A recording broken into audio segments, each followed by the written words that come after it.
Centum Max exercise 1.6 fourth part 2 by 5 4 power 4 இதில் -2 இருக்கிறனால நான் தலைகீழாக போட்டுக்கிறேன்.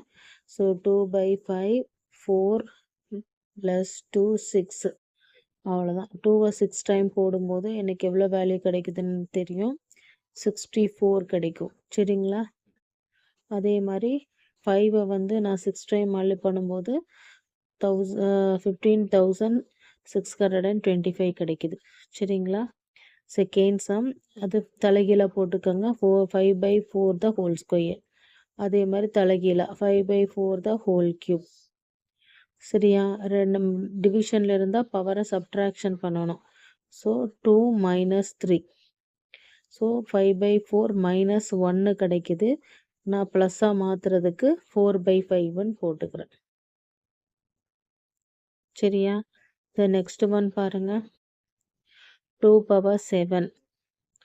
அதை வந்து -3 தலைகீழாக போடுறதுக்கு 2 த கியூப் போடுறேன். மல்டிப்ளிகேஷன் பவர் ஆட் பண்ணணும். 7 + 3 10. இந்த வீடியோ உங்களுக்கு பிடிச்சிருக்கு அப்படின்னா லைக் பண்ணுங்கள், சப்ஸ்கிரைப் பண்ணுங்கள். நன்றி.